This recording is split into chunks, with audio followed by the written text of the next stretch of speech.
नमस्कार मंडळी, कशा आहात तुम्ही? बरे आहात ना? बरेच असाल. चला तर आज मी तुमच्यासाठी डिंकाच्या लाडूची रेसिपी घेऊन आली आहे आणि मी अशा पद्धतीने डिंकाचे लाडू बनवते. तुम्हाला जर माझे असे बनवलेले डिंकाचे लाडू आवडले असतील तर कमेंटमध्ये सांगायला विसरू नका.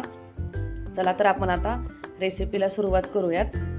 सर्वप्रथम आपल्याला एक कढई घ्यायची आहे, त्याच्यामध्ये थोडंसं तूप टाकायचं आहे आणि मी इथे काही ड्रायफ्रूट्स घेतलेले आहेत, ते मी चॉपरने बारीक करून घेतलेले आहेत.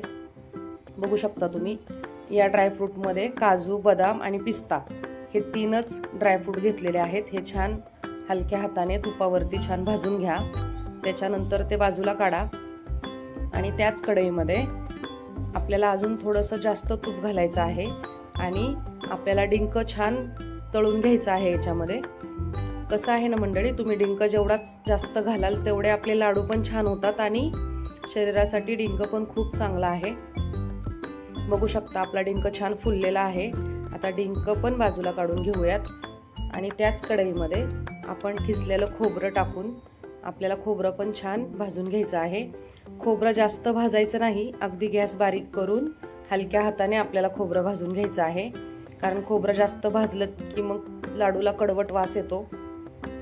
बघू शकता तुम्ही, अशा पद्धतीने आपल्याला खोबरं भाजून घ्यायचं आहे आणि खोबरं बाजूला काढून घ्या. त्याच कढईमध्ये आपल्याला बारीक केलेला गूळ पण टाकायचा आहे. आता आपण याचा पाक बनवणार आहोत. थोडंसं पाणी घाला, खूप पाणी नाही घालायचे. आपल्याला गूळ वितळेपर्यंतच आपल्याला हे गॅसवरती ठेवून गूळ वितळवून घ्यायचा आहे. बघू शकता तुम्ही, अशा पद्धतीने आपला गूळ छान वितळलेला आहे. आपण थंड होण्यासाठी बाजूला ठेवूयात. तोपर्यंत आपण हे सगळं मिश्रण एकत्र करूयात. हे आहेत काजू बदामचे ड्रायफ्रूट वगैरे केलेलं, तुम्हाला आधी सांगितलं ते आहे. बारीक केलेली खारीक आहे. काही थोडेसे मनुके घेतले आहेत मी. तुमच्या आवडीनुसार तुम्ही अजून काही ड्रायफ्रूट ॲड केले तरी चालतील. आणि जो आपण डिंक छान तळून घेतला होता तो मी मिक्सरमध्ये बारीक करून घेतलेला आहे. छान अशी त्याची पावडर झालेली आहे. आणि याच्यामध्ये आपल्याला आता हे मी विलायची, थोडेसे मेथीदाणे आणि बडीशोप ही साखर टाकून मिक्सरमध्ये बारीक केलेली आहे. आणि थोडेसे मी इथं हळीव घातलेले आहेत. तुम्हाला हळीव नसेल आवडत तर तुम्ही नाही घातले तरी चालेल. आणि हे सर्व मिश्रण एकत्र करून घ्या. थंड झालेला पाक त्याच्यात टाका आणि छान मिक्स करून घ्या. बघू शकता तुम्ही, हे सर्व छान मिक्स झालं की आपलं मिश्रण एकजीव होतं. आणि छान हाताने तुम्ही मिक्स करून घ्या, जेणेकरून आपलं मिश्रण एकत्र होईल. सर्व एकत्र झालं की छान असे लाडू बांधून घ्यायचे आहेत आपल्याला. बघू शकता त्याला ओलावा येतो छान आणि आपण पटकन असं इझिली एका हाताने सुद्धा हे लाडू बांधू शकतो.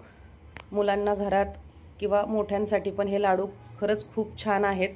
तुम्ही रोज एक लाडू खाल्लात तर तुम्हाला दिवसभर खूप छान वाटेल, फ्रेश वाटेल आणि तुमच्या शरीरासाठी हे सर्व घटक खाल्ले जातील.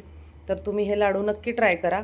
आमच्या घरामध्ये तर खूप आवडतात, म्हणून मी हे लाडू ट्राय केलेले आहेत. तुम्ही पण नक्की ट्राय करा आणि कमेंटमध्ये सांगायला विसरू नका लाडू कसे झालेत ते. आणि तुम्ही माझा व्हिडिओ कुठून बघता हे पण नक्की सांगा. चला तर मंडळी, धन्यवाद.